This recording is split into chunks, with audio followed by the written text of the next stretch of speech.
Yun mga kabone, isang mapagpalang araw po sa ating lahat. Ayan, nandito po tayo sa ating mini grocery. At ng isang araw nagkaroon po ng pakalembang si Tito Bong kay sa Tres Marias at saka kay Pepa. At sakto nung nag live tayo, meron pong pakalembang din si Tita Tess Atienza para kay Tita Wanda, halagang 1,000 na groceries. At saka po si Tita Hesa nagbigay din na free groceries na worth 1,000 peso para naman kay Kuya Akil. Ayan, nandito si Tita Wanda, pasok. Ayan, so kakatapos lang nila mag-ayos dito kaponi. Pinalitan nila yung trapal para kasi pag umuulan tumutulo, pag naiipon yung ano sa trapal sa gitna yung tubig, kaya ganyan na lang para mas matibay. Yan ang ating mini grocery. Meron tayong mga bagong harvest na pakwan, mga paninda po natin. 50 peso lang po yung 1 kilo. Yan, kaka-harvest lang po yan kanina. Tapos yan, meron pa din tayong mga saging, kung ano-ano. So, Tita Wanda, may good news sa'yo. Kasi wala ka nung nag-live kami. So, si Tita Tess nagbigay sa'yo ng halagang 1,000 peso na groceries. So, pasok ko na dun at pumili kung ano yung kailangan mo, kung anong gusto mong kunin. Si Kuya Akil wala pa po nandun sa bayan bumili ng feeds ng manok. Yun, isa din po yun, baka magkaroon tayo ng feeds para hindi na sila lumayo. Thank you muna kay Tita Tess. Maraming salamat po Tita Tess sa binigay mo sa akin pang grocery. Maraming salamat po. God bless po. Sige, anong gusto mo dyan? Pili na lang. Ito, ay gabi. Hello ate. Okay, bantay si ate Iya ngayon sa ating tindahan. Kape. Okay, sige. Kasi tagalaba ako eh. Naglalaba ka? Tagalaba. Kala ko si Luisa, si ate Luisa. Minsan siya, minsan ako ang naglalaba. Kumusta pala yung ano nyo, yung barbecuehan? Okay lang naman po. Nagbabarbecue sila ngayon. Pag uwi ko galing dito. Anong oras kayo nag-start? Mga alas 4 ata. Minsan alas 3 pa yung labas. Alas 3 ng hapon. Oo, kasi pang ano na, pang snack, tapos pang sabay sa ulam yung barbecue. Ano. Hanggang anong oras naman? Pag wala nang bumibili, minsan alas 9 na ng gabi. Nauubos naman. Pag may natitira pa, inaano naman namin sa styrofoam, bumibili ako ng nilo. Ah, pwedeng ganon. Yung mga, halimbawa, pag may natitira pang hotdog. Oo, umbaga ilalagay lang sa rep or sa freezer. Oo, para bukas panibagong pwede pang itinda. Oo, yan. At least malaking bagay yung nabigay sa'yo ni Tita Mayang na pangkabuhayan. Sabi ko nga sa asawa ko, pag-igihan mo yan kasi nakakahiya yan pag hindi natin inanahan yan. Oo, para sa inyo yan, para maging maayos ang kalagayan, pangdagdag sa kita, di ba? Yung naman, yung iba kita niya, di ko na ginagalaw yun kasi may lagayan siya doon. May kumbaga nakasave yung para sa pangkabuhayan. So pag uwi mo ngayon, kasi ako yung taga-paypay doon ngayon. Ikaw na yung kapalit. Challenge. Maganda yan, di ba? Libangan na din. Sige, pili lang. Yan. Shout out kay Tita Mayang, salamat sa pangkabuhayan, tulong sa pamilya ni Tita Wanda. Talagang sabon ang mga pinipili nyo, ano? Dahil ako yung Mami, may tayo, customer. Si Tita Wanda, di ba binigyan din siya ni Tita Tess? Halagang 1,000. Sige. Hindi pa yan 1,000. Madami-dami pa. Yung papatay yung bigas. Bigas, ayan. Ilang kilo? Ay, yung 10 kilo. Sige. Magugulat si Ate Luisa pag uwi mo. Noodles, meron din. Yung pancit canton. Ayan, meron dyan. Pang madali ang pagluto. Ako kahit ganito lang, ulam ko na to isang ganito. Tapos kanin. Mas masarap pa to kung may toyo. May toyo kami, 10 piso lang. Partner. Ito, dalawang ulam ko ito eh. Dalawang hati lang, ano na, dalawang serving. Ayun, may tuyo. Masarap yan sa tuyo. Ano? Gunting na lang. May itlog din. Or gusto mo, may pakwan dyan. Diba?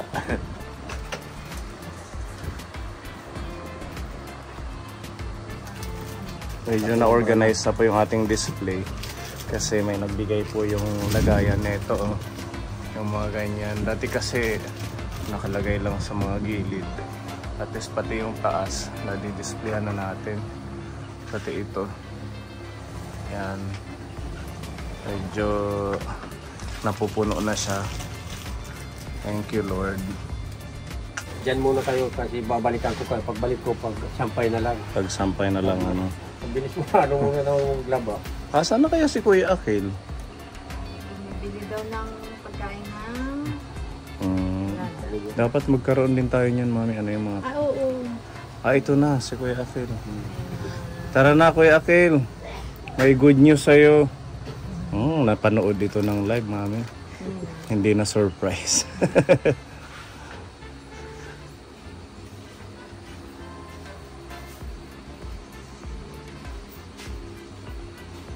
Hello po, gandang gabi. Oo, si Tita Hesa nagbigay sa'yo ng 1,000 na groceries. Huwag mo nang ulitin ha. Ano yun? Huwag mo nang ulitin. Ayaw mo. Oo, baka masanay. Baka masana, hindi na magtrabaho, ano? Hindi na ako magagawa ng ano, mag-aantay na lang ako ng ayuda. Tita Hesa, shout out. Thank you. Pasok na dito, pamili ka na, Kuya Akil. Aso, bigas lang. Ha? Bigas. Ayun, may bigas doon. May sobra pa yun kasi yung bigas, magkano ba yun, Mami? Yung Don Roberto. 590.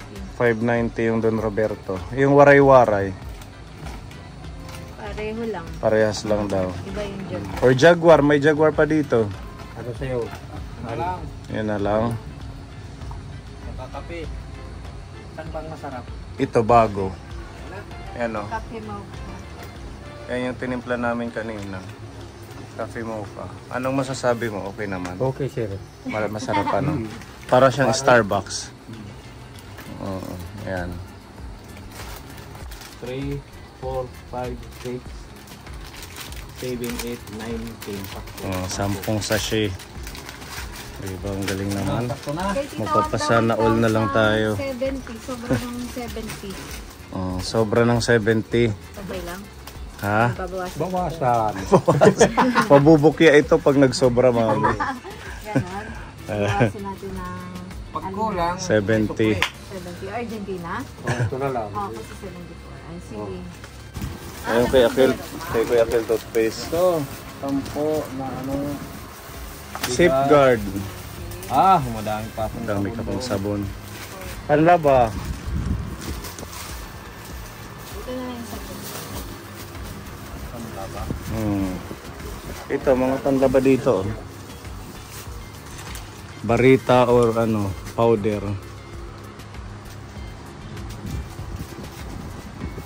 Anong kinaan? Bigas ni Kuya. Ayan, yung ano, waray-waray.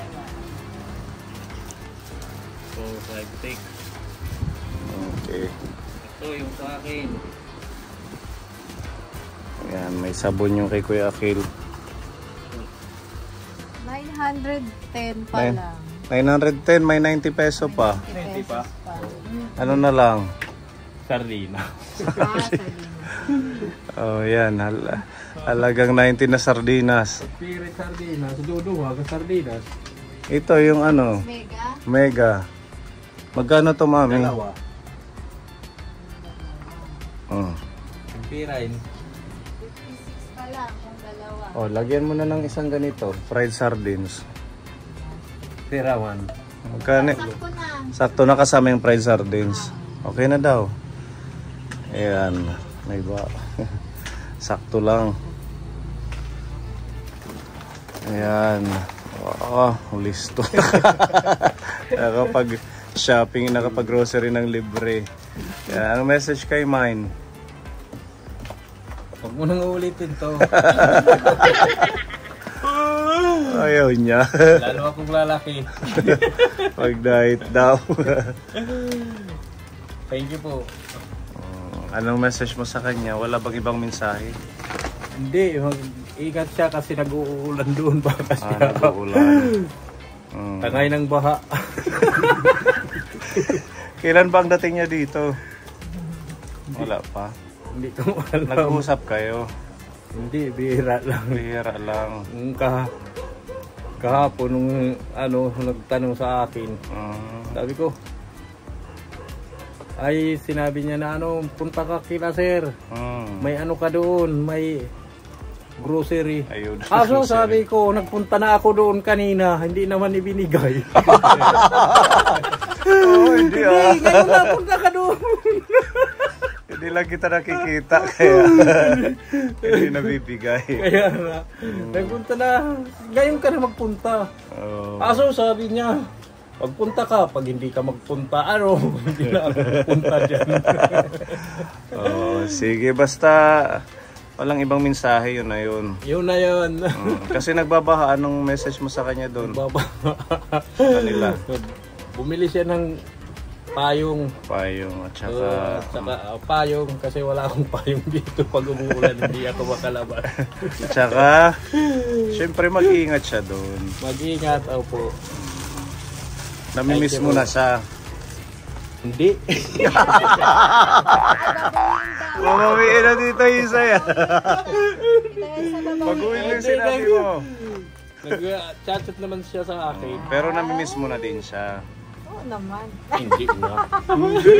Yung totoo. Hindi, nakikita ko siya sa sa live niya. Nagbi-video call kayo. Lagi nagda-live. Laging nagda-live si Tita S. Sa Facebook, Oo. Yun, nakikita ko naman din. So yun na yung message mo. Yan na lang. Mag-iingat at saka bumili ng payong. Dito, dalhin niya. Pag bumalik siya dito, anong gusto mong pasalubong sa'yo? Yun nga, yung payong kasi pag talaga. Kaserula. Magbabahay-bahayan ako. Tita Esa, kaserula para yung bahay nyo may gamit. Yung ko doon, nabutas na yung yung sa kaldero ng rice cooker na butas na, kaya yung kay Ruby kinuha ko. Ayan, Tita Esa ha, yun. Kaldero, kaserula yung bilhin mo. Planggana? Meron pa. Meron pa. Tapos tasa. Ay, ang daming tasa. Pitsil. Walang pitsil. Ayan, Tita Esa. Yun na yung mga dadalhin mo pag-uwi mo. Sige, Kuya Akil. Ayan, Tita Wanda, anong message kay Tita Tess? Maraming salamat, Tita Tess, sa binigay mong pang-grocery sa akin. Maraming salamat po. Ingat po lagi. God bless po. So yung ating pangkabuhayan ha, galingan nyo sa sa pagtitinda at saka sarapan. Siyempre mo. Oo, dapat, di ba, sabi ko sa inyo nung umpisa pagkain, dapat siyempre kailangan yung ating food handling, di ba mami? Oo, para balik-balikan tayo ng customer. Lagi tayong naka-hairnet, naka-gloves, naka-sombrero pag nagpe-prepare.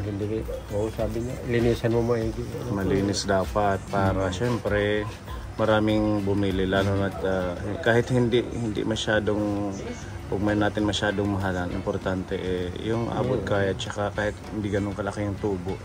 Tiyaga lang. Oo, magtiyaga lang. Kahit nga kami dito, di ba mami, pa piso-piso. Mga gulay po, yung mga gulay po na saka prutas. Yung mga farmers na seasonal kasi ang gulay. Kaya kumbaga, kami na yung sumasalo kasi pagdadaling pa nila sa bayan, mamamasay pa sila. Tayo yung nagpipick up. Nagpipick up. Saka yung kapitbahay namin dito, kami na yung maraming pakuha. Kahit 5 piso lang bawat tali, okay na. Ganun lang yun sa business. Kaya sinasabi ko sa asawa ko, pag-ano natin yan kasi mahirap na bakit magagalit kaya atin yung diba, mami, malaking tulong yung nabibigay na kabuhayan sa ating mga ka-team. Yan, para mas lalong Okay, mapa-expand yung kanilang pagtitinda. Dagdag Tsaka yung puhunan. Yan si Tita Marie Losariaga. Nagbigay siya ng 1.5. Idagdag nyo daw to sa mga barbecue. Pwede rin kahit mga snack para pag mga bandang hapon, 1 o'clock hanggang alas 3, may mga nagbibenta rin kayo. Nagano sila ng wapon. Mga alauna. Pag dadating ng alas 3, nagsasama. Hindi pa nagluluto ng wapon si nanay. Asawa ko naman. Ayan, malaking tulong to. Halagang 1,500 na pagmamahal ni Tita Marie. Maraming salamat po Tita Marie sa binigay mo sa ating pangdagdag sa aming kabuhayan. Maraming salamat po. Paikutin natin. Basta tuloy-tuloy lang kahit pa piso-piso. Eh, pag nag-ipon, malaking ano na din. Ayan, maraming salamat po muli kay Tita Tess, Tita Hesa, Tita Marie, at saka sa lahat po ng mga nagpapakalembang kay Tito Bong, lahat ng mga nagbigay sa ating team, maraming salamat po. Yan, at malaking tulong yung bigas, 10 kilo ano. O sige, para makasaing ka na sa inyo. Maraming salamat po Tita Tess at Tita Marie sa binigay sa I-update kita doon, tingnan ko yung niluluto nyo, barbecue nyo. Sige, salamat, thank you, bye-bye. Salamat. Ayan ka po, naka-libre ng grocery si Kuya Akil at si Tita Wanda.